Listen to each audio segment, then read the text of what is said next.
환영합니다. 좋아요, 구독, 알림 설정까지.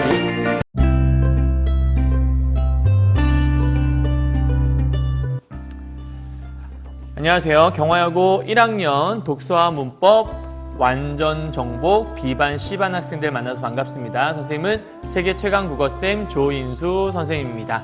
자, 오늘 강의는 여러분 기억하실 텐데요. 우리 지난번 6차시 강의 때 원래는 이 강의를 진행했어야 되는데 이번 중간고사 대비해서 선생님이 관동별곡 다시 한번 좀 정리를 해드렸던 것 같아요. 그죠?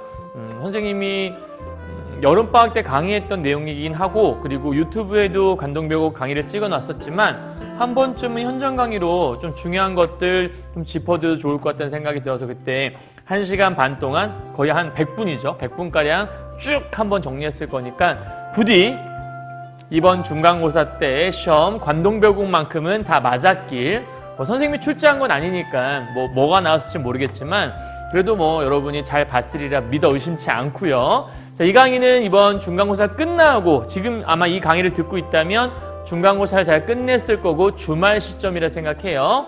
그래서 다음 주 월요일 날부터 또 이제 강의가 다시 있을 텐데 그 강의들을 위해서 미리 6차시 강의 그리고 내일은 7차시 강의를 찍어서 올릴 거라서 이번 주말 동안에 6차시, 7차시 강의를 여러분이 듣고 다음 주 월요일 날은 8차시 강의로 선생님과 함께 하시면 될 것 같다는 생각이 듭니다.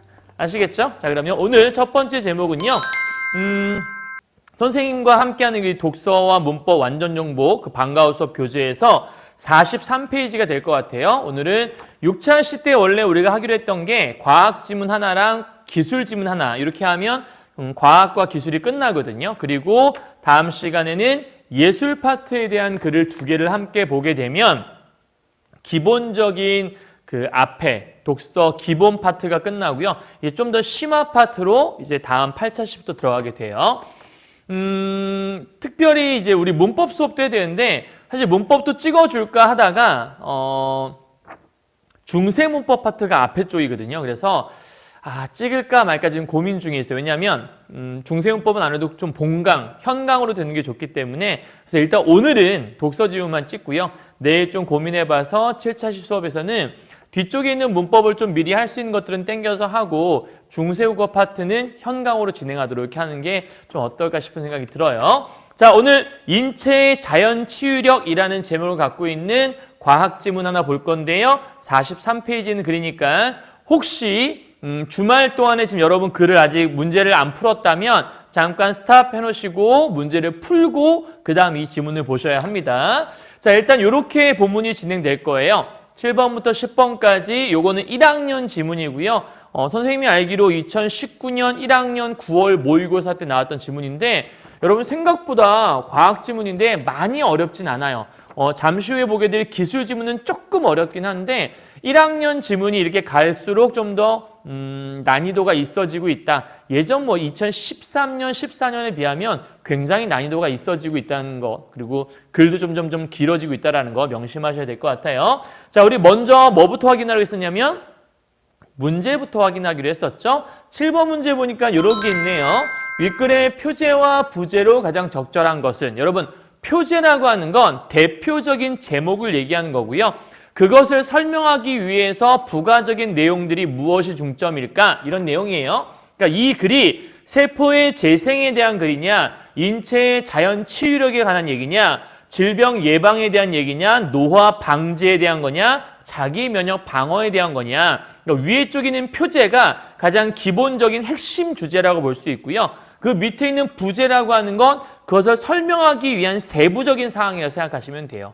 그러니까 머릿속에 세포 재생인가, 자연 치유인가, 질병 예방인가, 노화 방지인가, 면역에 대한 얘기인가, 그것만 찾으시면 사실은 크게 어렵지 않은 지문이라고 볼 수 있고요. 다음 8번 문제가 보기를 이해한 내용이라 여러분 과학 지문의 특징 중에 하나가 선생님이 얘기했었지만 그 지문 어딘가에 한 문단 정도는 반드시 과정이나 원리가 써 있다고 얘기했었죠. 선생님과 함께 오른쪽에 정리할 건데 정리해가면서 보시면 문제는 얼마든지 쉽게 풀 수 있다는 거. 다음 9번 문제는 기억과 니은이니까 기억, 니은 나오고 문제를 풀어야 될 것 같고요. 10번 문제는 어휘 문제니까 어휘는 나오자마자 바로 풀자라고 얘기했습니다.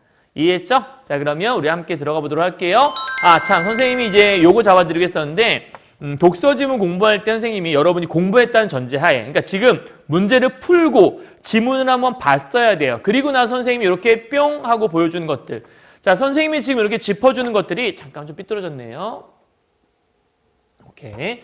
자, 이렇게 짚어준 것들이 여러분이 본문을 보면서 나 이거 봤어. 나 이거 설명할 수 있어. 글을 보고요. 그러면 완벽하게 잘하고 있는 거예요. 그러니까 자연치유력과 오토파지에 대해서 글을 보면서 자연치유력이란 뭐지? 오토파지란 뭐지? 라고 설명할 수 있으면 되고요. 두 번째, 오토파지가 일어나는 과정. 선생님 과학 지문은 과정과 원리가 어딘가 있다고 했잖아요. 그죠? 여기 있을 거예요. 세 번째, 오토파고솜과 오토파고리소솜이란 무엇인가에 대해 말할 수 있어야 되고요. 네 번째, 자연치유력의 세 가지 사례가 무엇인지 말할 수 있으면 나 이 글을 잘 읽었구나라고 여러분이 얘기해도 충분합니다.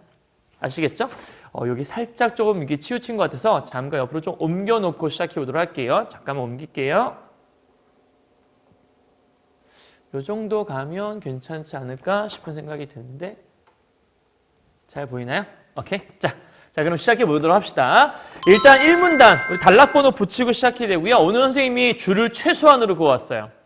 미리 줄 쳐오니까 여러분이 또 저번처럼 그냥 싹 보고 뭔가 적으려고만 하길래 일단 요번에 이제 인강이기도 하니까 그래서 이렇게 여러분이 보시면서 함께 써가면서 줄 쳐가면서 공부하시면 될 것 같아요. 자, 가봅시다. 우리 몸에는 외부의 환경이나 미생물로부터 스스로를 지키기 위한 자기방어 시스템이 있는데 이를 자연치유력이라고 한다. 그러면 자연치유력에 뭐라고 써있죠? 정의가 써있네요. 그럼 핵심 포인트. 자, 오늘 첫 번째 이야기는 자연치유력에 대해서 얘기를 하고 싶은 것 같아요. 자, 간단하게만 얘기하면 자연치유력이 무엇이라고 물어봤어요. 그러면 그냥 간단하게 자기 방어 시스템이요. 그렇죠? 그러니까 우리 몸에 있는 자기 방어 시스템을 우리는 자연치유력이라 한다. 이렇게 생각하시면 어렵지 않겠네요. 그러니까 나를 방어하는 시스템이 바로 자연치유력이다. 자, 우리 몸은 이상이 생겼을 때 자기 진단과 자기 수정을 통해 이를 정상적으로 회복하기 위해 노력하는데 이걸 우리가 좀 유식한 말로 우리 몸은 늘상 한결같은 상태를 유지하려고 한다. 그걸 우리가 항상성을 유지한다고 하죠. 이게 생명과학 지문에 자주 나오는 말 중에 하나가 항상성 유지라고 하는 거거든요. 그래서 이상이 생겼어요. 그러면 항상성이 깨진 거죠. 이상이 생겼다. 다른 말로 항상성이 깨졌을 때 어떤 일이 벌어지는 거냐면 이를 정상적으로 회복하기 위해 노력을 하게 된다. 그게 바로 자연치유력의 역할이라고 볼 수 있겠죠. 그러니까 자연치유력은 무엇이니라고 물어본다면 요건 한마디로 얘기해서 우리 몸에 이상이 생겼을 때 이것을 뭐 하려고 하는 거냐면 회복하려고 하는 것. 그것이 바로 자연치유력이다. 그래서 그 자연치유력 중 하나인 오토파지라고 나와 있죠. 그러면 자연치유력의 첫 번째 사례가 오토파지라고 있나 봐요. 자, 첫 번째 사례니까 이렇게 해서 네모치고 시작하도록 할게요. 자, 오토파지는 세포 안에 쌓인 불필요한 단백질과 망가진 세포 소기관을 분해해서 세포의 에너지원으로 사용하는 현상이다. 그러면 오토파지가 뭐예요? 오토니까 자동적으로 뭔가 하는 것 같다는 느낌이 좀 드네요. 그죠? 자, 오토파지는 일단 기본적으로 몸에 불필요한 단백질이라는 게 생길 수 있어. 자, 그러면 불필요한 단백질이니까 굳이 없어도 되는 거잖아요. 그러니까 세포 안에 불필요한 단백질이 있어요. 그리고 플러스 망가진 세포 소기관이 있어. 그러면 이거와 더불어서 뭔가 망가져 버린 세포 소기관이라는 게 존재할 수 있는데 이것들을 뭐 하는 거냐면 오토파지는 이런 것들을 짜잔 분해한다. 왜냐하면 불필요한 거니까. 그럼 분해해서 뭐 할 건데 이것을 분해해서 신체의 에너지원으로 사용하는 것, 그것이 바로 오토파지다. 좀 쉽게 설명하면 이런 거겠네요. 우리 몸속에 불필요하게 뭔가가 쌓여 있어. 뭔가 불필요하게 들어와 있는 거예요. 그럼 살짝 내려서 저 잘 보이시죠? 자, 불필요한 게 들어와 있으면 굳이 쌓아놓을 필요 없잖아요. 그러니까 이거를 싹 다 분해해 버리는 거죠. 그래서 분해해서 이거를 우리가 쓸모 있게 우리 몸이 움직이는데 필요한 에너지원으로 활용해 주는 게 바로 오토파지라고 한다. 간단하네요. 그죠? 그럼 정리하면 1문단은요. 자연치유력과 오토파지란 무엇인지 그 개념들이 나와 있다고 볼 수 있겠네요. 자, 그럼 크게 어려운 거 아니었고요. 일단 기본적인 포인트는 오토파지도 우리 몸이 원래대로 돌아가는 거니까 포인트 단어가 여기 있는 것 같아요. 그죠, 여러분? 치유라고 하는 거. 다른 말로 회복이라고 하는 여기가 포인트인 것 같아요. 우리 몸을 회복하고 치유한다. 자, 두 번째 문단 가보도록 할게요. 평소에는 우리 몸이 항상성을, 여기 나와 있네. 항상성이라고, 그죠? 자, 우리 몸이 항상성을 유지할 정도로 오토파지가 최소한으로, 그럼 얘들아, 오토파지가 최소한으로 일어난다는 건 무슨 얘기죠? 오토파지가 일어났다는 얘기는 항상성이 깨졌다는 얘기잖아요. 그러니까 오토파지가 일어나지 않아야 우리 몸이 건강한 상태라는 거죠. 그러니까 여기서 항상성을 유지하는 게 아주 이상적이고 아주 건강한 상태를 얘기하는 건데 오토파지가 아주 최소한으로 일어나는 이게 바로 이 건강하고 이상이 없는 상태라고 볼 수 있겠네요. 자, 그래서 인체가 오랫동안 영양소를 섭취하지 못하거나 해로운 균에 감염. 그럼 여러분 요 모습이라든지 요 모습 영양소를 섭취하지 못하거나 해로운 균에 감염되는 게 바로 여기 나와 있던 그 뭐죠? 몸에 이상 생긴 요거라고 볼 수 있겠죠. 그러니까 몸의 이상의 가장 대표적인 사례가 뭐가 있냐면 영양소를 섭취하지 못하거나 아니면 해로운 균에 감염되는 모습. 요게 이제 대표적인 사례라 볼 수 있겠네요. 그런 것들을 우리는 스트레스를 받으면 이렇게 영양소를 제대로 공급받지 못하거나 감염되게 되면 그 결과 스트레스가 발생하게 되는데 이 스트레스가 발생하게 되면 바로 뭐가 일어나는 거냐면 오토파지 발생이 일어난다라고 얘기하는 거죠.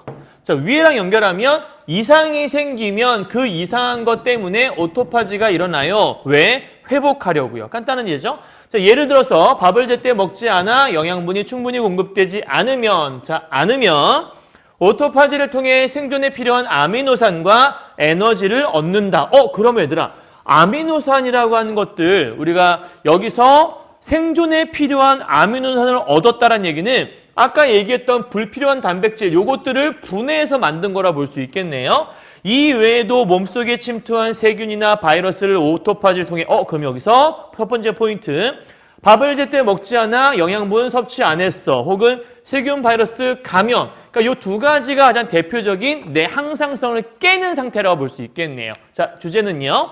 오토파지의 기능이 뭐죠? 그 역할이 뭐죠? 라고 하는 것과 또 하나 사례. 그러면 사례를 들었으니까 예시를 쓰고 있구나. 그럼 이 글은 전반적으로 정의와 예시가 쓰여 있다는 걸 여러분이 이해할 수 있겠네요.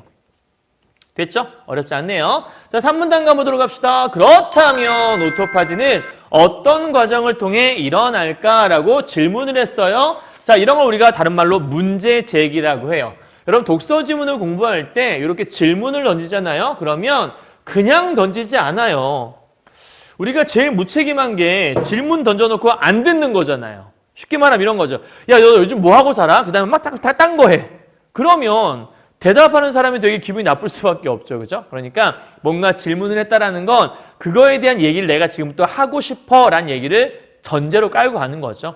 그렇다면 오토파지는 어떤 과정 거쳐 일어나요? 라는 얘기를 이제 문제를 제기했으니까 이 문제라는 건 다른 말로 앞으로 하고자 하는 말의 주제, 화제가 되는 거겠죠. 그래서 화제를 제시했다. 그럼 이 3문단은 뭐 얘기할 거다? 오토파지의 과정을 쓰겠네요. 그러면 이제 중요한 거는 이 오토파지가 일어나는 과정이 어떠할까? 그 과정에 대한 것들을 지금부터 쭉 정리를 아마 하게 될 것 같아요. 자, 이런 건 정리를 잘 해두셔야 됩니다. 가봅시다. 세포 안에 불필요한 단백질과 망가진 세포 소기관이 쌓이면 아까 얘기했던 거네요. 첫 번째, 일단 중요한 건 불필요한 단백질, 그 다음에 또 하나 망가진 세포 소기관. 이거 문제 있는 거잖아. 이런 것들이 소기관이 쌓이게 되면 이거 아까 어떻게 하기로 했지? 분해해서 없애버리기로 했잖아요. 자, 그러면 세포는 세포막을 이루는 구성 성분을 이용해서 이중막으로 둘러싸 작은 주머니를 만든다. 그러면 이 불필요한 단백질이나 망가진 세포 소기관이 쌓였을 때 이것들을 세포막을 이용해서, 그러니까 세포막을 이루는 구성 성분을 이용해서 이걸 이렇게 삑 둘러싸버리는 거야. 왜냐하면 나쁜 것들이니까 감싸서 딴 곳으로 못 가게 막는 거 보죠. 그래서 이것들을 잘 감싸서 이중막으로 둘러싼 다음에 작은 주머니를 만들게 된다. 그리고 이 주머니를 우리는 뭐라고 하는 거냐면 여기 보니까 오토파고솜. 말 되게 어렵네요. 오토파고솜이라고 얘기한다는 거죠. 정리하면 이거죠. 불필요한 단백질과 망가진 세포 소기관이 쌓이면 이것을 이중막으로서 그러니까 이중으로 둘러싸서 하나의 주머니를 만들어 버린다는 거예요. 그 주머니는 오토파고솜. 그럼 오토파고솜 안에는 더러운 것들, 더럽다기보다는 불필요한 것들이 지금 현재 들어가 있는 상태겠네요. 자, 그러자 이 오토파고솜이라고 부른다. A, 부른다. 그럼 10번 문제가 부른다니까 오토파고솜이라고 부른다라는 뜻은 이때 부른다는 뭐라고 지칭한다, 이름 부른다, 뭐 이름을 붙이다 이런 뜻이잖아요. 자, 문제 하나 풀어보죠. 요거는 진짜 말 그대로 야 하고 부르는 거고요. 쾌재를 부르는 거는 뭐뭐라 이름을 짓는 건 아니죠. 약간 형태를 비슷한 거 골라봐요, 여러분. 보시면 오토파고솜이라고 부른다, 뭐뭐라고 부르다. 이 형태를 찾아오면 되게 쉬워요. 뭐뭐라고 부르다? 이거 하나밖에 없죠? 그러니까 답은 쉽게 4번이라는 게 튀어나오는 거죠. 그러니까 이게 이름을 붙이는 거니까 아노미라는 이름을 붙였다 이런 뜻이니까 아주 적절한 건 4번일 것 같아요. 자, 계속 갑시다. 이 오토파고솜이라는 게 세포 안을 둥둥 떠다니다가 리소좀을 만나서 그럼 여기서 요 작은 주머니라는 게 뭘 만나냐면 리소좀을 만나요. 그럼 그 다음 무슨 일이 일어나죠? 합쳐진다. 오케이. 합성이 되네요. 그러면 만나서 합성되면 리소좀은 단일막으로 둘러싸인 구형의 구조물인데 그 속에 가수분해 요소가 들어있다. 와, 이 리소좀 안에 뭐가 들어있대요? 가수분해 효소라는 게 들어있대요. 뭔진 잘 모르겠어요. 근데 이 가수분해 요소가 있는데 오토파지 현상을 주도하는 역할을 한다. 그러면 이 리소좀이라고 하는 게 오토파지를 뭔가 만들어내는 건가 봐요. 중요한 역할을 하는데요. 오토파고솜과 리소좀이 합쳐지면, 즉 이 오토파고솜 얘랑 리소좀 만나 합성된 요 합성된 상태 얘기하는 거겠죠. 합성되면 오토파고 리소좀이 되는데 말 되게 어렵네요. 자, 그러면 결국은 여기 있는 이 리소좀이라고 하는 것과 여기 있는 이 작은 주머니 요 두 가지가 합쳐지면 뭐가 만들어진다라는 거죠? 새로운 게 만들어지는데 오토파고 리소좀.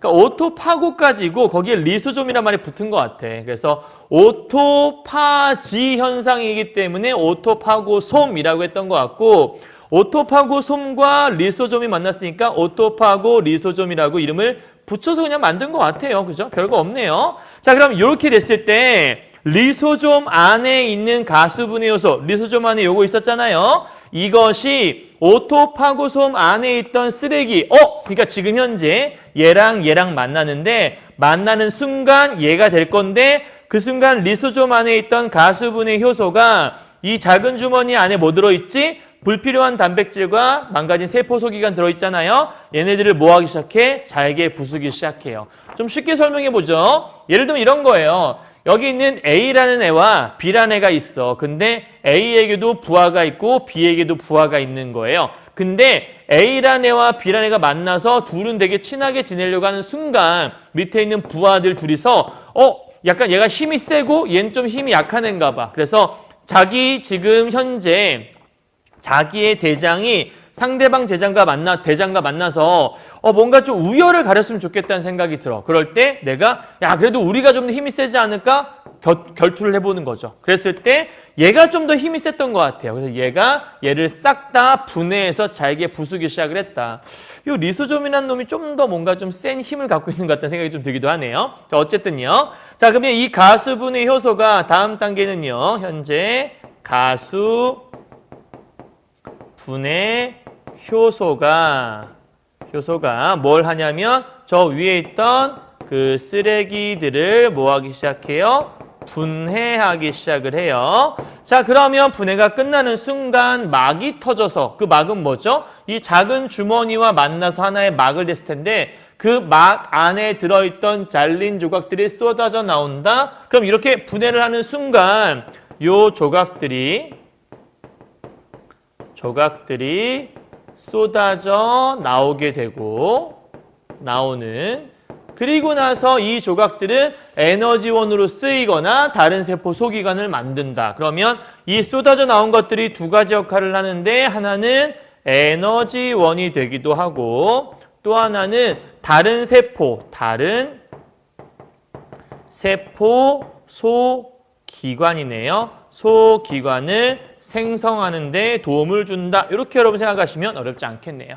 자, 그럼 주제는요. 오토파지가 일어나는 과정을 이렇게 쭈루루루 보여주고 있다. 간단하게 정리하면 불필요한 단백질과 망가진 세포 소기관 이 두 가지가 몸에 딱 들어와서 쌓였어. 그러면 이 몸이 뭔가 이상이 생긴 것 같은데 그래서 세포가 이중막으로 둘러싸서 하나의 주머니를 만들어. 그래서 이 주머니 안에 쓰레기가 들어있겠죠. 얘가 여기저기 둥둥 떠다니다가 리소좀이라는 애를 만나요.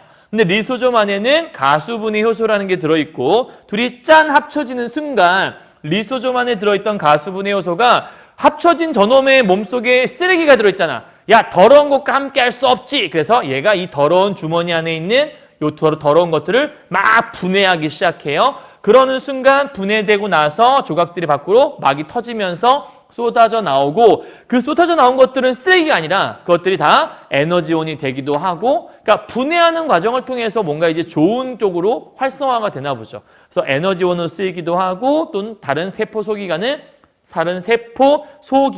생성하는 데 도움을 준다라고 얘기하고 있네요. 자, 그럼 3문단까지 정리했고 마지막 4문단 정리하고 마무리하도록 하죠.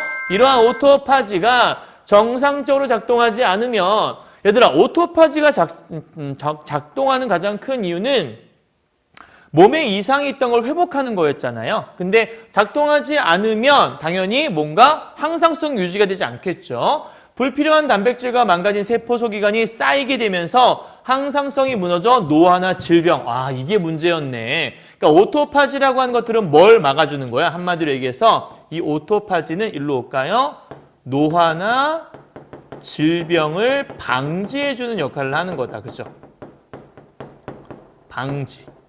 왜냐하면 항상성이 무너지게 되면 노화나 질병이 올 수 있는데 오토파지인 걸 조절해주는 거니까. 그래서 과학자들은 여러 가지 실험을 통해 오토파지를 활성화시키는 방법을 연구하고 있다. 왜? 늙고 싶거나 아프고 싶은 사람 별로 없을 거 아니에요.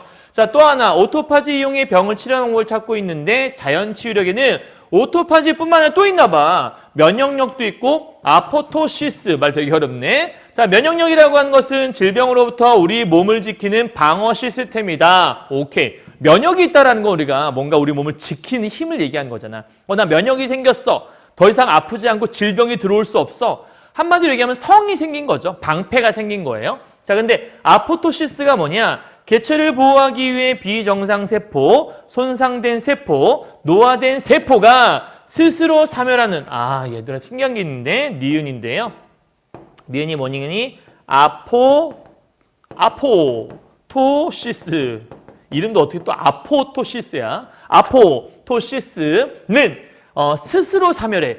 얘는 오토파지 현상을 통해서 강제로 분해했다면 여기는 아포토시스는 뭐냐면 그 세포가 그러니까 안 좋은 세포 있죠? 얘가 스스로 사멸을 한다라는 차이점이 있어요. 되게 신기한 일이네. 이 세포가 개체를 보호하기 위해, 쉽게 말하면 우리 몸을 보호하기 위해서 이 아픈 세포가 그래 내가 이대로 있으면 이 개체를 망가뜨릴 수 있잖아. 안 되겠다. 죽어버려야지. 그래서 스스로 자살을 하는 건가 봐요. 그래서 우리 몸을 건강한 상태로 유지하게 하는 역할이 바로 우리 몸에 있는 아포토시스라고 하는 어떤 그 자연 치유력인가 봐요. 좋은 거네요. 이러한 현상들을 통해 우리는 우리 몸을 지킬 수 있는 것이다. 그러면 우리 몸에서 자연 치유력이라 불릴 수 있는 게 세 개가 있네요. 하나는 오토파지, 두 번째는 면역력, 세 번째가 아포토시스. 이렇게 정리하시면 어렵지 않겠습니다. 오토파지의 비정상 작동 시 현상이 뭐가 있을까? 요거죠. 노화나 질병. 자연 치유력의 또 다른 사례가 뭐가 있을까? 면역력과 아포토시스. 됐죠? 정리 끝. 자, 그러면 제일 중요했던 게 뭐였죠? 바로 요거였죠. 오토파지가 일어나는 과정이 무엇입니까? 이건 간단히 다시 한번 정리해 볼게요. 자, 불필요한 단백질과 망가진 세포 소기관이 쌓였어. 얘들아, 더러운 게 있어. 어떻게 해야 돼? 감싸줘야 돼. 세포가 이중막으로 둘러싸서 작은 주머니를 만들어 그걸 우리 뭐라 그랬어? 오토파고솜이라고 했어. 자, 그래서 더러운 것들을 감싸고 둥둥둥 떠다니다가 누굴 만나? 리소좀이라는 애를 만나. 그래서 만나서 오토파고 리소좀이라는 하나의 새로운 것들을 만들어내게 돼요. 자, 그 순간 요 리소좀 안에 들어있던 가수분해 요소가 오토파고솜 안에 들어있는 그 쓰레기들을 싹 다 분해하기 시작을 하죠. 그래서 분해한 결과 막이 터지면 그 분해되어서 잘려진 조각들이 밖으로 쏟아져 나오게 되고 이것이 나와서 에너지원이 되거나 다른 세포 소기관을 생성한 재료로 재활용된다라고 설명하는 것들.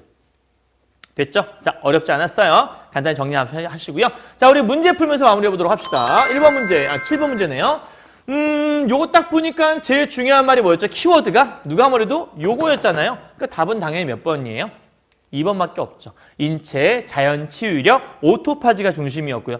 선생님, 면역력도 있고 아까 맨 마지막에 있던 아포토시스도 있지 않나요? 물론 그것도 있긴 하지만 제일 중요한 건 제일 많이 나왔던 말이 중요한 거니까 오토파지가 중요한 거죠.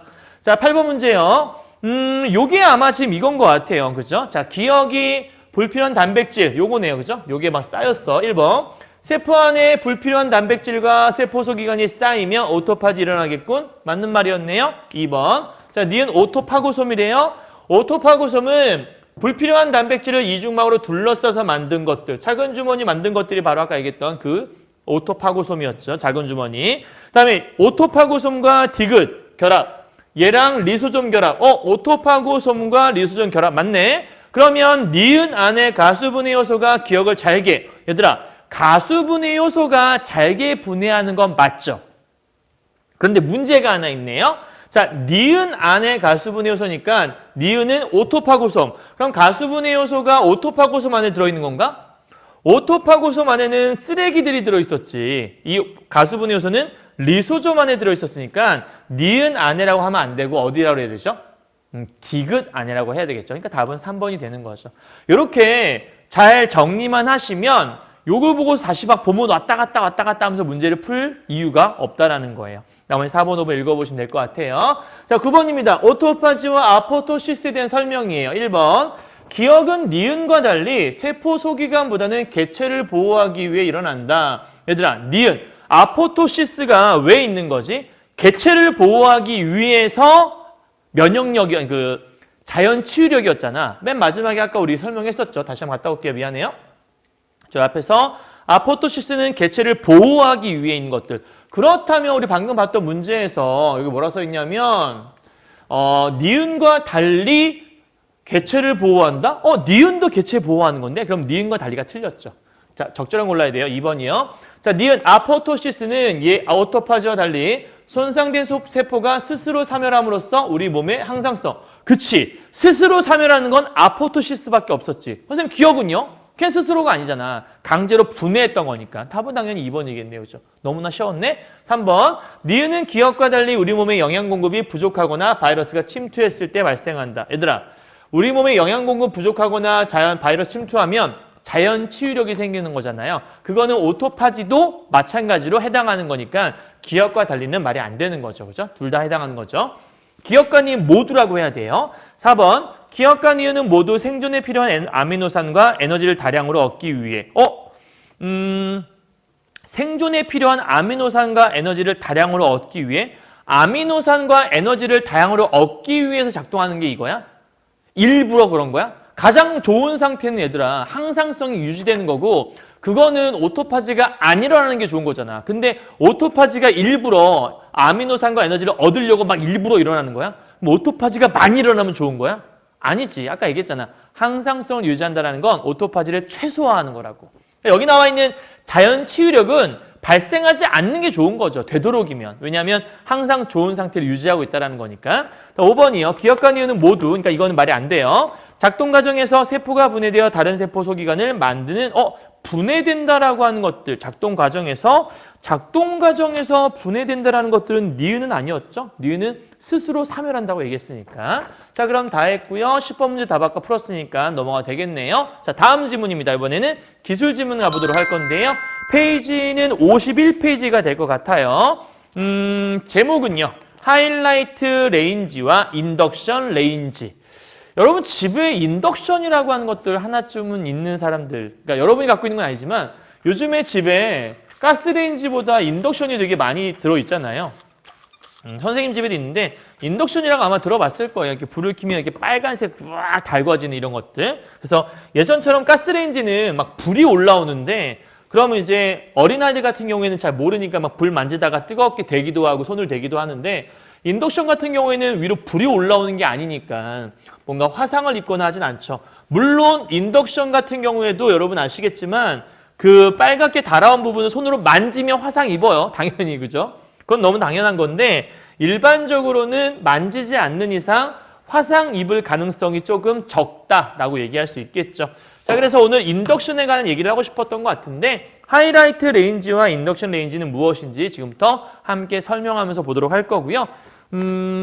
여러분 이제 기술 지문이나 이런 이제 독서 지문들 보다 보면 뭘 느끼게 되냐면 우리가 일상생활 속에서 사용은 많이 했어. 그런데 그 원리가 무엇인지 모르고 그냥 우리는 사용만 했는데 실제 문제에서는 그 원리가 무엇인지 설명해 주는 경우가 많아요. 그래서 독서 지문을 많이 보다 보면 상식이 풍부해지는 걸 알 수 있고 독서 지문이 좀 어려울 수밖에 없는 가장 큰 이유는 우리는 사용을 하지 그 원리를 생각하면 사용하지는 않거든요. 그래서 이번 기회에 좋은 원리에 대한 것들을 배워서 상식을 좀 더 구비할 수 있다. 이런 마음 가지시면 좀 더 멋진 지성인이 될 수 있지 않을까.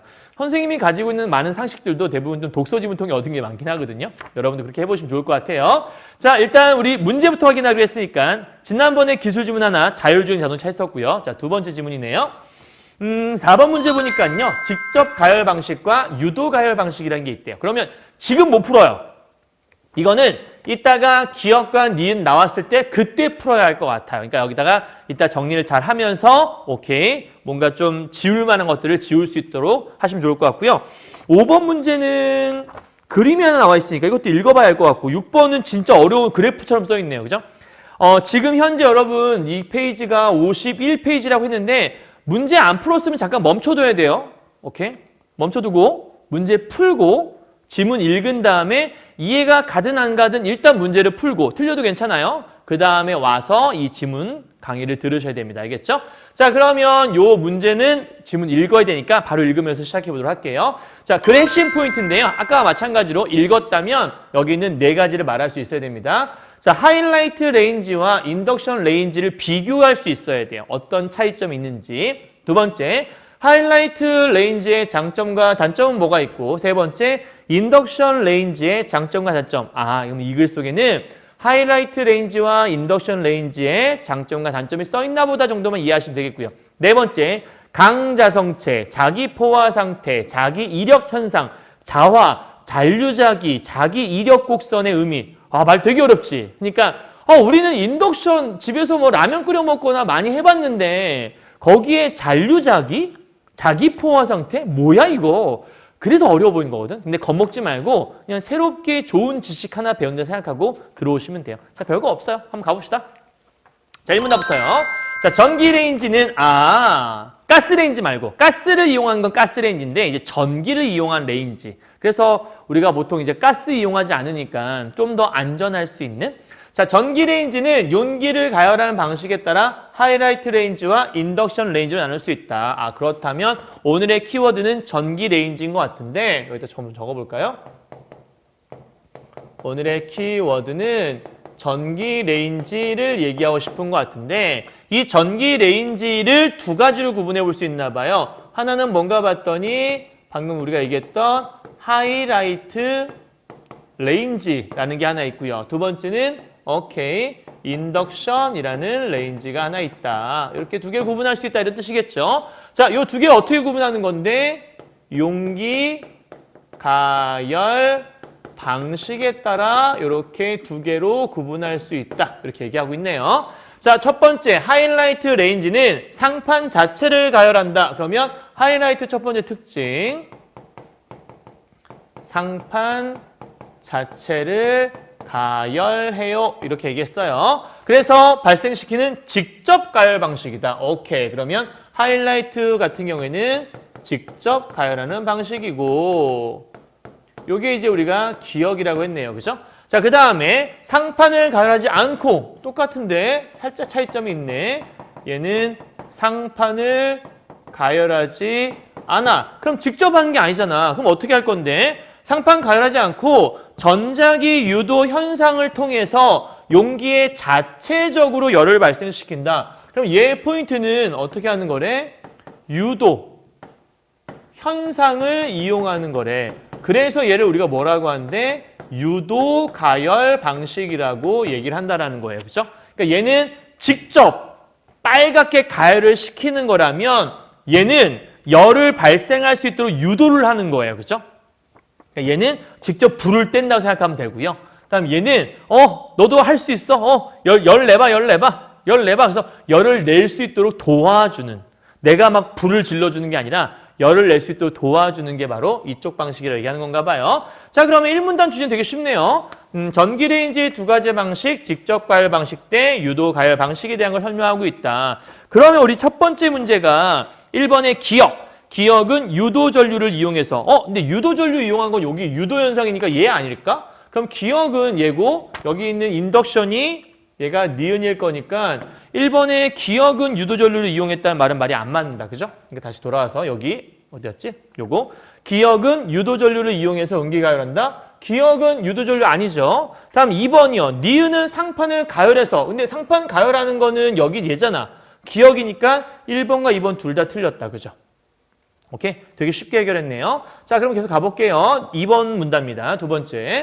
자, 하이라이트 레인지는 주로 니크롬으로 만들어진 열선을 원형으로 배치를 하고 열선의 열을 통해 그 위에 세라믹 글라스 판을 직접 가열한다. 계속해서 나오는 말은 똑같아요. 직접 가열한다는 게 포인트인 것 같아요. 자, 일단 여기는요. 열선을 원형으로 배치를 해요. 자, 얘는 특징. 열선이라고 하는 것들을 원형으로 뭐 한다고요? 배치를 해요. 그리고 나서 세라믹 글라스 판이라는 것들을 직접 가열을 한대요. 자, 그렇게 되면 발생한 열이 용기에 전달되어서 음식을 조리할 수 있게 된다. 그러면 여기 다음 단계는요. 세라믹, 말이 좀 어렵긴 하지만 씁시다. 세라믹 글라스 판을 직접 가열해서 이거를 용기에 전달을 한다라는 거죠. 이렇게. 그러니까 얘는 직접 가열을 해주는 거예요. 열을 막 발생시킬 수 있도록 얘가 직접적으로 열을 가하고 있는 거죠. 자, 그래서 얘는 비교적 다양한 소재의 용기를 쓸 수 있다. 그럼 얘의 특징 또 하나 뭐였냐면 비교적 다양한 용기를 사용할 수 있다. 그러니까 냄비를 뭐 어떤 냄비든 다 쓸 수 있다는 얘기인 것 같아요. 그죠?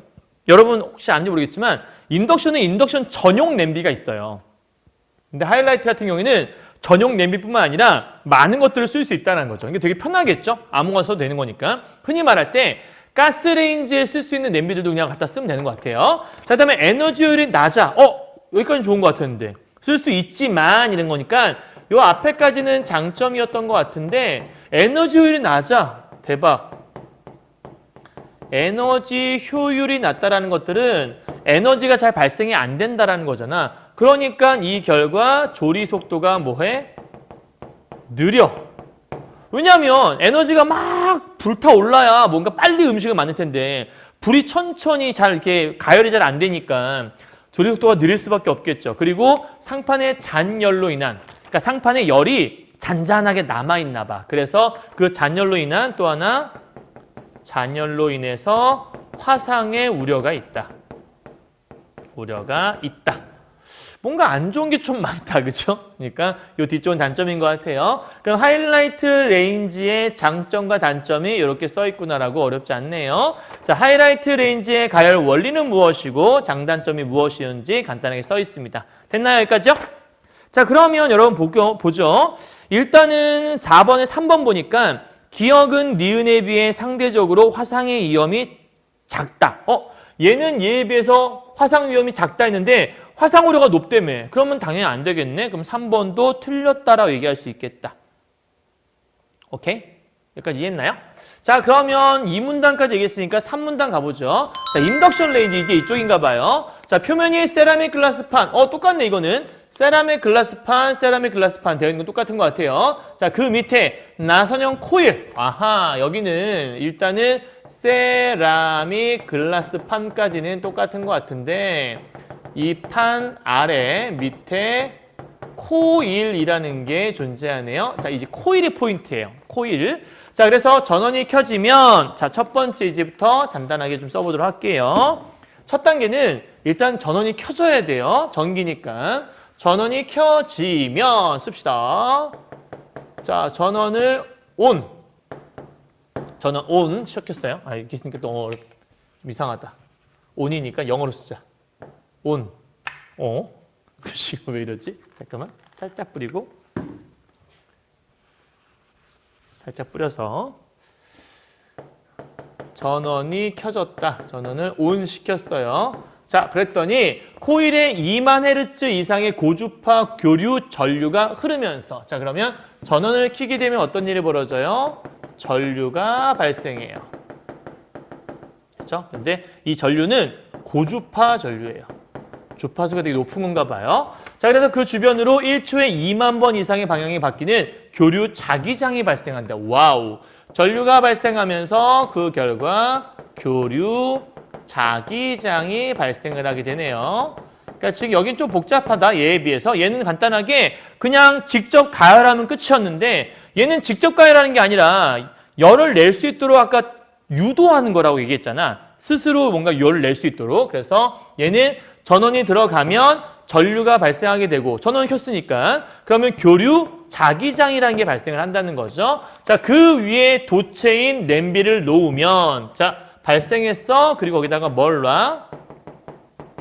냄비를 놓으면 그 다음 어떤 일이 벌어져? 냄비 바닥에는 수많은 폐회로가 생겨나게 된다. 그 결과 냄비 바닥에 폐회로가 생성이 된다는 거죠. 폐회로가 생성.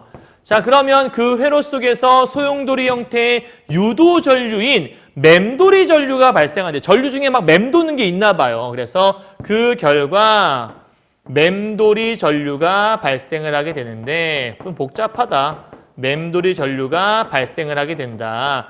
그런데 이 맴돌이 전류가 냄비 소재의 저항에 부딪혀. 자, 냄비 소재가 뭔가 저항이라고 하는 건 맞붙는 힘이잖아. 뭔가 부딪히면 거기서 뭔가 스파크가 튈 수밖에 없겠죠? 그래서 저항에 부딪혀 줄열 효과가 일어나고 그럼 맴돌이 이 전류에다가 플러스 냄비 소재의 저항이 결합되게 되는 순간 뭐가 일어난다? 줄열 효과가 일어난다.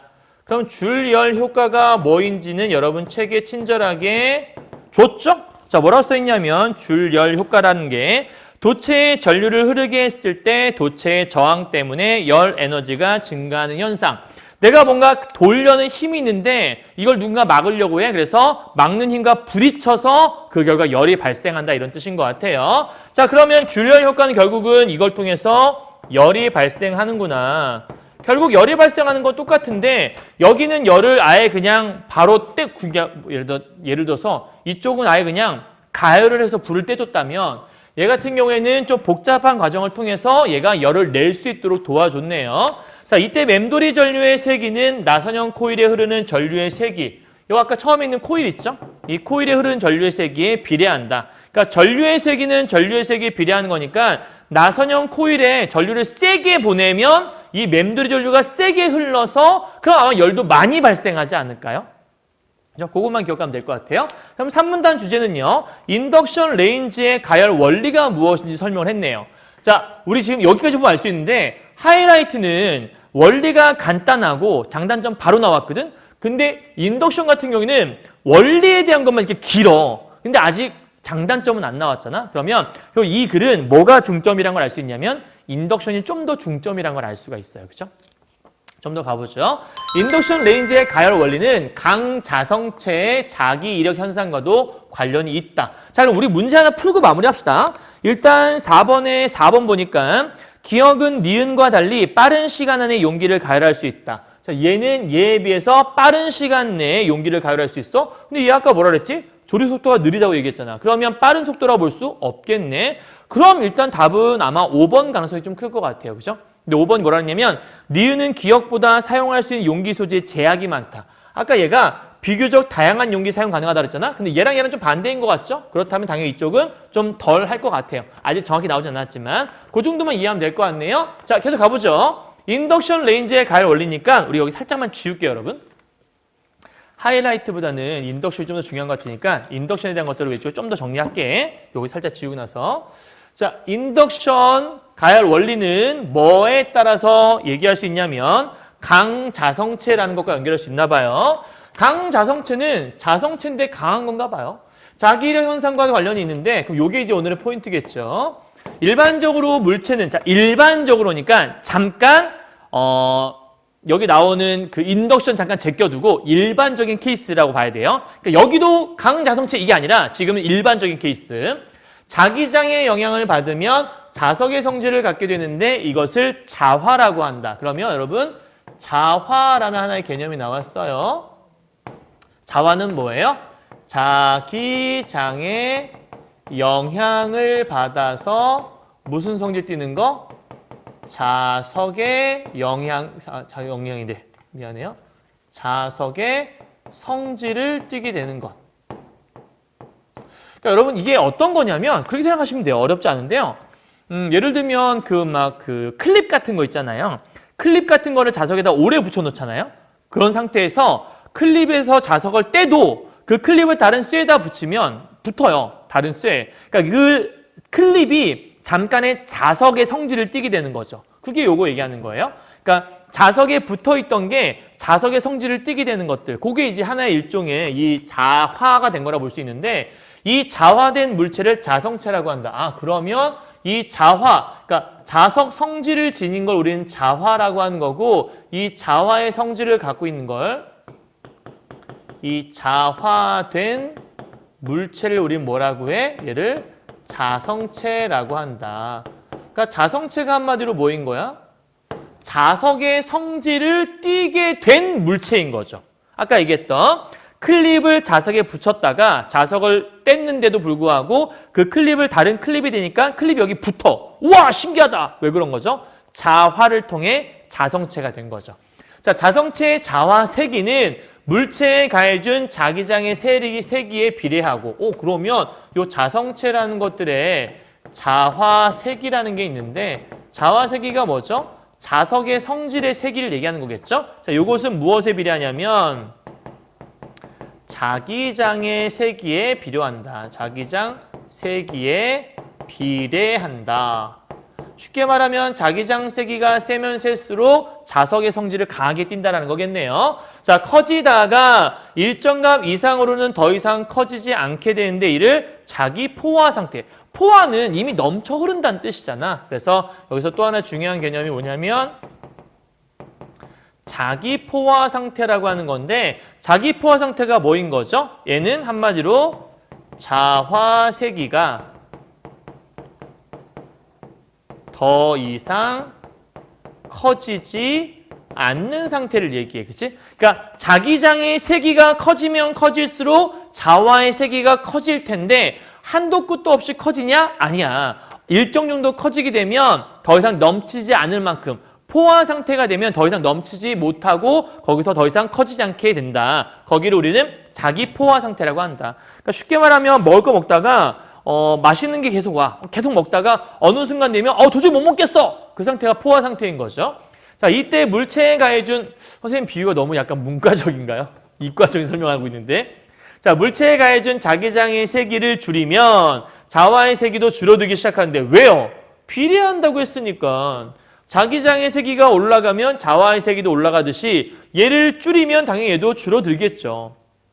오케이? 그러니까 자와의 세기를 막 세게 하다가 어느 순간 되면 더 이상 그러니까 자기장의 세기가 이만큼 커졌을 때 자와도 이만큼 커질 텐데 더 이상 커지지 않아. 그럼 이 자기장의 세기를 조금씩 줄여줄 수 있죠. 줄여주면 자와의 세기도 점점 줄어들겠죠. 그래서 외부의 자기장이 사라지면, 즉 자기장의 세기가 사라진다는 얘기는 0이 되면 이런 뜻이겠죠. 그죠? 자, 0이 되면 자석의 성질도 사라진다. 당연한 거 아니야. 왜? 얘네들은 비례하는 거니까 얘가 0이 되면 얘도 0이 되겠죠. 당연한 거예요. 자, 그런데 강자성체의 경우는 우리가 자성체라고 하는 것들은 자화된 물체라고 얘기했잖아. 그런데 이 자화된 물체가 이름만 봐도 알겠다.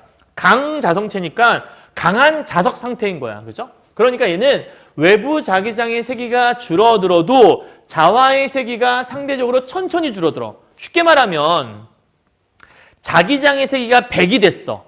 오케이? 그럴 때 자화의 세기도 100이 돼.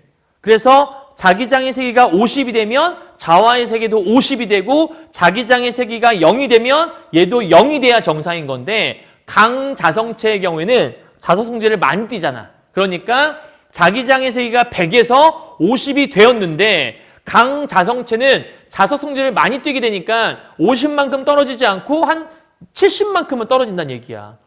이해했어?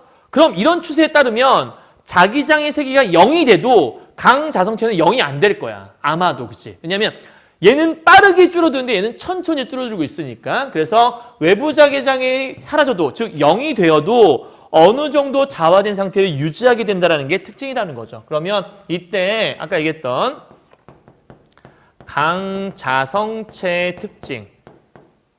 강자성체의 특징은 뭐냐면 외부 자기장이 0이 되어도, 그런 상태가 되어도 자화 상태를 유지하는 게 가능하다는 거예요. 그죠? 그러니까 일반적인 케이스에서는 자기장 세기가 외부 자기장이 0이 되면 여기 있는 자화 상태도 깨져야 정상인 건데 강자성체는 워낙 강한 자성이 있다 보니까 천천히 자성이 사라져서 자화 상태를 유지하고 있더라. 그래서 이걸 우리 뭐라고 하냐면 자기 이력. 그래서 이 강자성체가 외부 자기장이 0인데도 불구하고 자화 상태를 유지하고 있는 이 상태를 우리는 자기 이력 현상이라고 얘기한다. 그러니까 용어가 되게 많이 나오기 때문에 여러분 잘 체크하셔야 돼요. 자화라는 건 자석 성질을 띠는 걸 얘기하고 자화된 상태의 물질을 우린 자성체라고 하며 원래 기본적으로 자화 세기는 자기장 세기에 비례하기 때문에 일반적으로 자기장 세기가 커지면 얘도 커지고 얘가 작아지면 얘도 작아질 텐데 얘가 0이 되면 얘도 0이 돼야 되는데 그게 강자성체에서는 안 그런다. 왜? 워낙 강한 자성이 있으니까. 그리고 이때 그 남아있는 만큼의 자화의 세기를 잔류작이라고 한다. 요 지금 자화 상태 유지되고 있는 그 상태 있잖아. 그러니까 요 자기이력 상태에서는 뭐가 있는 거냐면 잔류작이라는 게 남아있다라는 거죠. 이해했죠? 자, 그래서 처음에 가해준 외부 자기장의 역방향으로 일정 세기의 자기장을 가해주면, 그럼 봐봐 여러분. 지금 현재 자기장의 어떤 그 자력의 세기가 좀 남아있어. 근데 처음에 자기장을 이렇게 이쪽 방향으로 줬다가 이번에 반대 방향으로 준다 생각해봐. 그러면 역방향이니까 이제는 서로 충돌을 하게 되겠죠. 지금까지는 같이 갔었는데 이제는 반대 방향으로 오게 되는 거야. 그러면 얘가 요만큼 남아있는데 여기서 이쪽으로 치게 되면 서로 팅 상쇄가 될 거 아니에요. 그러니까 가해주면 자화의 세기가 0이 되고 왜? 얘가 더 이상 크게 자기장도 이렇게 방향성을 갖고 있잖아요. 이게 돌고 돈단 말이에요. 근데 이걸 이쪽에 쳐주니까 얘가 여전히 남아있는 그 세기가 얘가 쳐주는 것 때문에 0이 돼버리는 순간이 온다라는 거죠. 그리고 나서 거기서 자기장을 더 세게, 이 더 세게라는 건 당연히 역방향으로 더 세게 해주는 거예요. 더 해주면 이번엔 반대쪽으로 커져서 자기포화 상태가 된다. 자기포화가 뭐였지? 더 이상 커지지 못하는 상태. 왜냐하면 얘는 일로 가고 싶은데 이쪽으로 더 세지면 당연히 일로 못 가는 거니까 자기포화 상태라고 볼 수 있겠죠. 자, 그래서 이러한 과정을 반복하게 되면 자기장의 세기에 따른 자화의 세기는 일정한 곡선을 그리게 되는데 이를 자기 이력 곡선이라고 한다. 그러면 자기장의 세기에 따른 자화의 세기를 표현하는 게 뭐라고 한다고? 자기 이력 곡선. 그러면 여기다가 써야겠네. 자기 이력 곡선이라는 게 있다.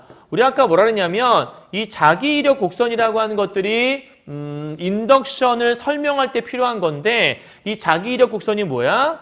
자기장의 세기에 따른 자화의 세기를 그래프로 나타낸 것을 우리는 자기 이력 곡선이라고 한다. 자, 이 과정에서 자기 에너지는 열의 에너지로 전환되어서 쉽게 말하면 열이 발생돼 자성체의 온도를 높이게 되는데 이때 발생하는 열 에너지는 자기 이력 곡선의 내부 면적과 비례한다. 그럼 내부 면적이 크면 그만큼 열이 많이 발생했다는 뜻일 거고 면적이 작으면 적게 발생했다는 뜻이겠죠. 만약 인덕션에 사용하는 냄비의 소재가 강자성체인 경우 자기 이력 현상, 왜? 강자성체는 자기 이력 현상이 나타난다고 얘기했으니까 자기 이력이 뭔데? 자화 상태가 유지되는 상태. 그죠?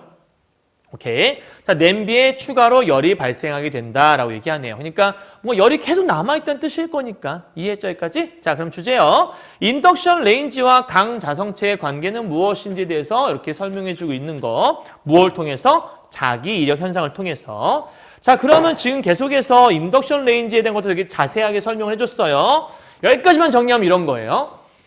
하이라이트 레인지가 있고 인덕션 레인지가 있다. 근데 하이라이트 레인지는 직접 열을 가하는 거다. 그런데 직접 열을 가해서 좋긴 한데 단점이 있다면 장점이 있다면 어떤 용기든 사용할 수 있는 게 어떤 용기든 다는 아니고요. 되도록 다양한 용기를 사용할 수 있는 장점은 있지만 화상 위험도 있고 효율이 좋지 않아서 어떤 요리 시간도 되게 많이 들고 단점이 있다. 근데 인덕션 같은 경우에는 직접 가열하는 방식이 아니었다. 어떤 방식이었는데 전원을 온시켜서 자기장을 발생시켜서 그 자기장을 통해서 전류를 발생시켜갖고 그 전류를 통해서 냄비 소재의 저항 관계에 통해 열 발생시키는 거였다. 근데 이게 언제 이러냐면 보통은 자기 이력 곡선이라고 하는 강자성체에 되게 잘 나타나더라.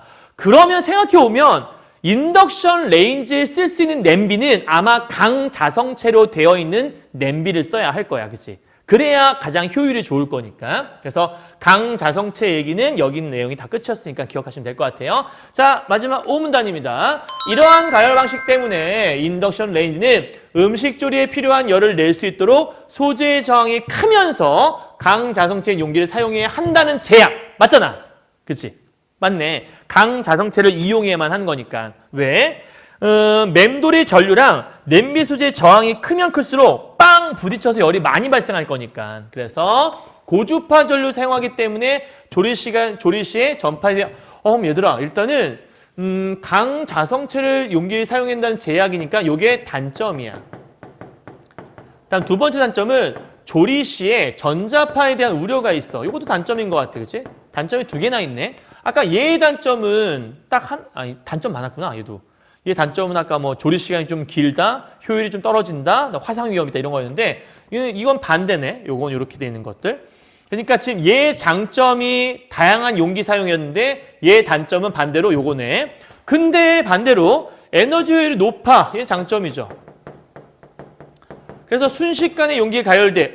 순식간에 용기에 가열되어서 빠르게 음식을 조리할 수 있다. 요게 장점이네. 그러니까 효율이 높아서 음식 빨리 할 수 있어요. 그 다음에 화재 가능성이 낮아. 그럼 얘는 장점 세 번째네.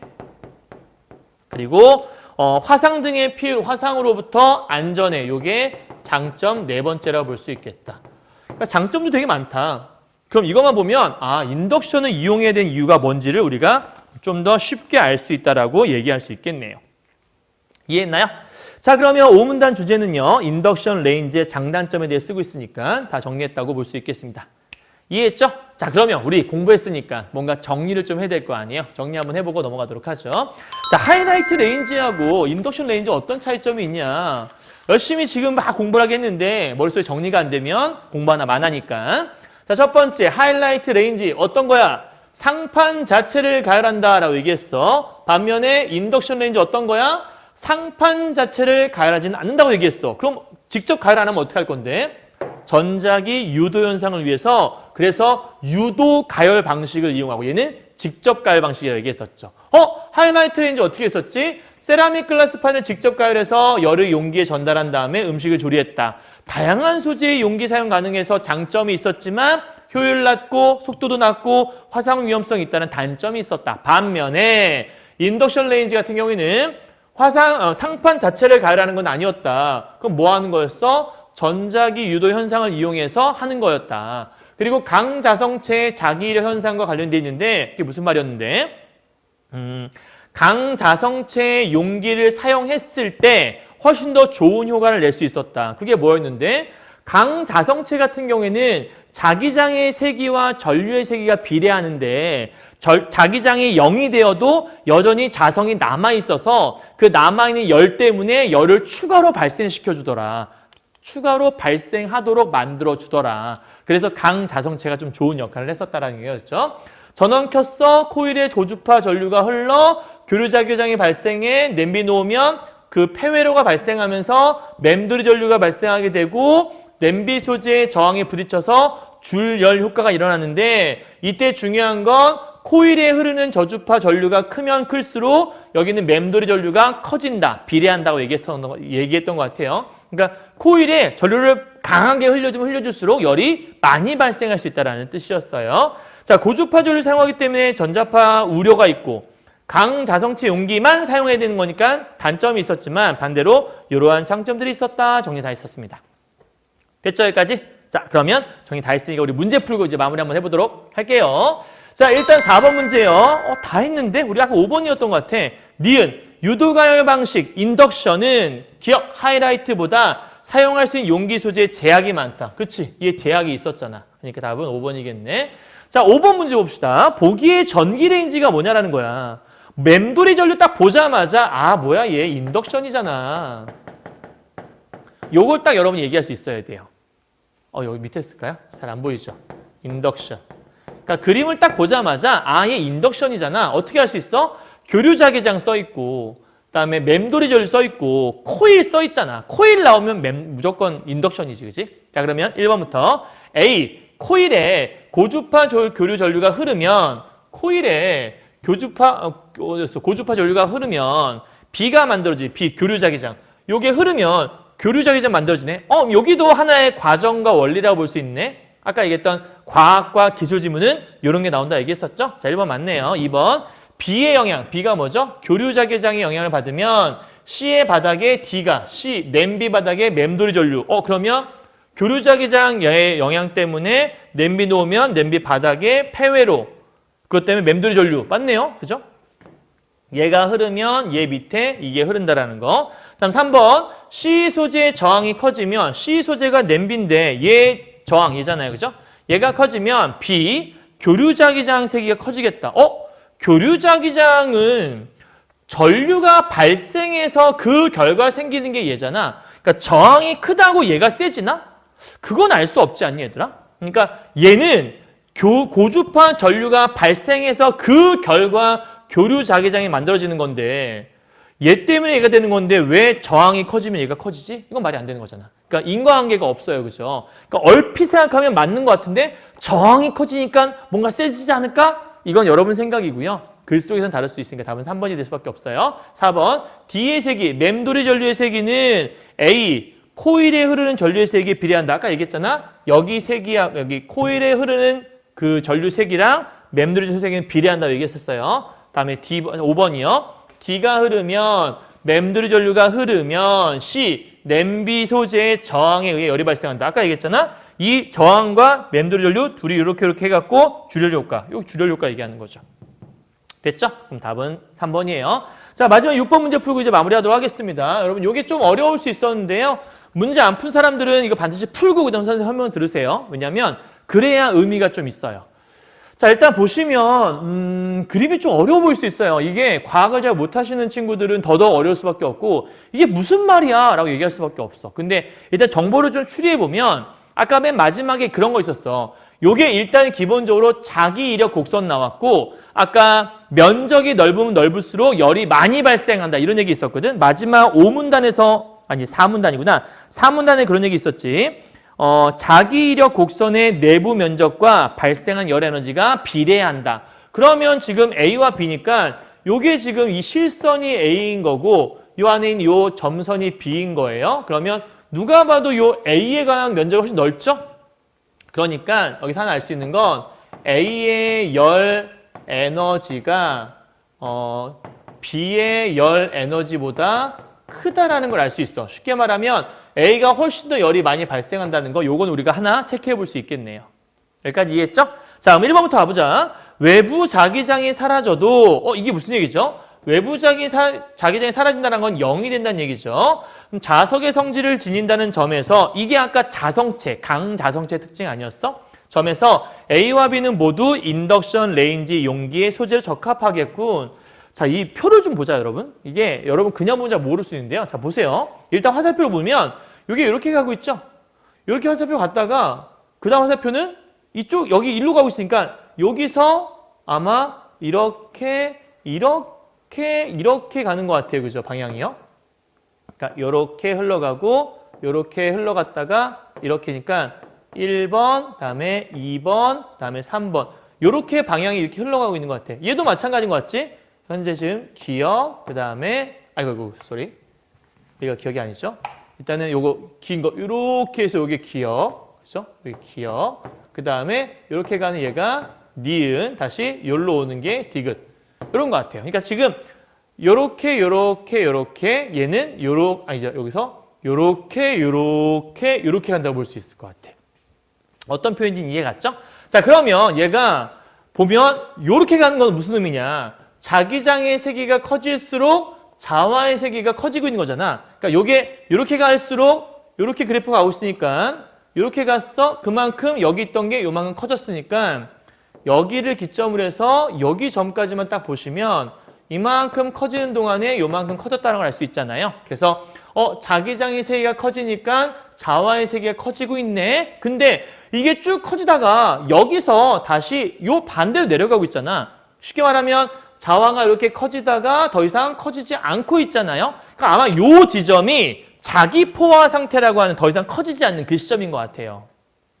오케이? 그러니까 이렇게 해서 쭉 커지다가 더 이상 커지지 않아? 이제 더 이상 커질 수 없다. 자기 포화 상태. 그래서 이제 전류 세기가 자기장의 세기가 작아지면서 이렇게 거꾸로 얘도 작아지고 있는. 근데 잘 보면 요 지점이 자기장이 0인 시점이잖아. 그러면 자기장이 이렇게 커졌다가 여기로 돌아오게 되면 자기장이 사라진 상태가 되는 거지. 그런데 사라졌는데 여기 보니까 얘는 여전히 남아있어. 그치? 그러니까 자화의 세기가 여전히 남아있단 말이야. 그러니까 이 B라고 하는 건 자성체구나. 이걸 알 수 있죠. 강자성체. A도 마찬가지야. 이렇게 쭉 커지다가 여기가 자기 포화 상태가 되는 것 같아. 그래서 다시 자기장이 요만큼 커졌다가 다시 자기장이 이렇게 돌아가서 0이 되면 얘도 쭉 돌아가서 1로 와야 되는데 여기 걸쳐 있잖아. 그렇지? 그러니까 자기장이 0이 되었는데 B도 A도 여전히 요만큼 살아있음을 알 수 있잖아요. 그거는 그만큼 덜 자기장이, 그러니까 자와의 세기가 덜 줄어들고 있다는 거죠. 여기까지 이해했어요? 자, 그러면 A와 B는 모두 인덕션 레인지 용기에 적합하겠다. 왜? 둘 다 강자성체니까. 어떻게 할 수 있어? 자기장의 세기가 0인데도 불구하고 자화가 여전히 남아있는 걸 보면 아까 얘기했던 요거 외부 자기장이 0이 됐는데 자화 상태가 여전히 유지되어서 아직 잔류자기가 남아있는 상태. B는 요만큼 남아있는 거고 A는 이만큼 남아있는 거니까 A가 좀 더 많이 남아있네. 그렇죠? 자, 그럼 1번 맞고요. 2번이요. A의 용기 외부에 가해지는 자기장의 세기가 커질수록 그러면 A 소재라고 얘기했어. 얘가 커지면 커질수록 발생하는 열 에너지의 크기는 계속 증가하겠군. 아까 뭐라 그랬지? 커지다가 포화 상태까지만 커지고 더 이상 안 커지는 시점이 있다고 얘기했지. 근데 계속 커진다고 하면 커지고 계속 가야 되는 거잖아. 빨리 안 되잖아. 그치? 그러니까 답은 아마 2번일 거야. 동을 많이 쳤네? 적절지 않은 거구나. 2번 맞고 얘도 맞는 말이네. 그치? 아니네. 맞는 말이 아니네. 틀린 말이네. 답은 2번이겠네. 근데 체크 안 해왔지? 답은 2번인 것 같은데? 2번이요. 그죠? 자, 그럼 3번 가보죠. 인덕션 레인지의 전원을 차단했을 때, 얘들아, 전원을 차단하게 되면 자기장이 발생 안 하겠죠. 그러면 이 얘기는 무슨 얘기죠? 자기장이 0이란 얘기예요. 그죠? 말을 좀 바꾼 거야. 앞에서 자기장의 세기가 0이다. 이 말을 인덕션 레인지의 전원을 차단했다. 0이란 얘기야. 이때 A 소재의 용기가 B 소재의 용기보다 잔류자기 세기가 더 크겠군. 자, 0일 때 B는 여기, A는 여기니까 당연히 더 크네요. 그죠? 맞는 말이네. 다음 4번이요. 답은 아까 2번으로 끝냈어요. 용기의 잔류자기를 제거하기 위해서는 B 소재의 용기보다 A 소재의 용기에 더 큰 세기의 자기장을 가해 주어야 되겠군. 왜냐하면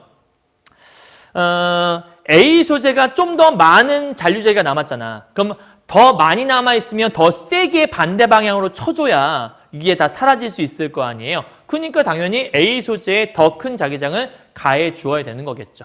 여기까지 이해했죠? 5번이요. B 소재의 용기는 A 소재의 용기보다 자기장의 변화에 따라 발생한 열 에너지가 적겠군. 왜요?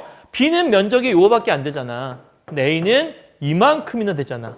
아까 우리 열 에너지는 이 면적에 비례한다고 얘기했으니까 당연히 A가 좀 더 크다고 볼 수 있으니까 맞는 말이라고 볼 수 있겠죠. 여러분 이해하셨죠?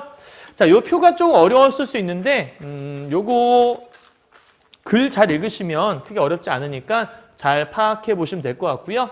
자, 표만 다시 한번 설명해 드리면 이해 안 간 친구들 혹시 있을까 봐 이런 얘기예요.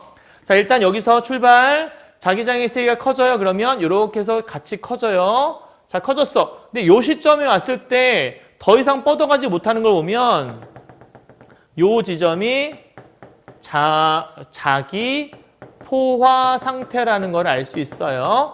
그럼 더 이상 커질 수 없으니까 이제는 작아지는 것밖에 안 남았겠죠. 그래서 이렇게 내려가는 이유는 뭐야? 자기장의 세기가 거꾸로 지금 작아지고 있는 거예요. 그래서 점점 작아지다가 자기장의 세기가 0이 되었어. 근데 여전히 자화의 세기는 여기 이만큼 남아있어.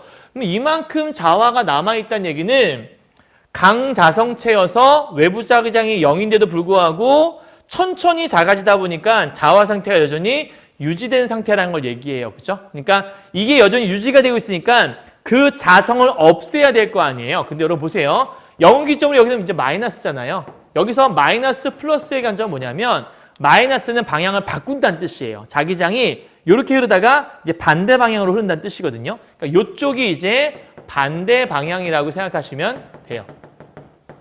플러스 방향이나 마이너스 방향이라는 거죠. 그러면 마이너스 반대 방향으로 자성을 계속 가해주게 되면 얘는 당연히 이렇게 감소되게 되겠죠. 그래서 계속 하다 보면 자화의 세기가 0이 된 시점이 오는 거죠.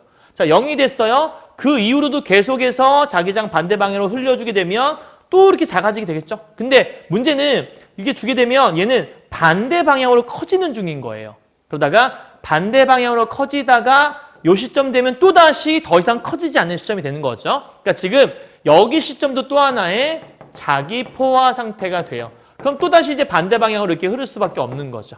그러니까 방향이 반대가 되어서 0이 되는 시점부터 또다시 커지다가 적당히 커지게 되면 더 이상 못 커져. 또다시 이렇게 또 쭉 가다가 자기장 0 되는데도 불구하고 요만큼 또 다시 남아있어. 여전히 자기 포화 상태, 자기 포화 상태래.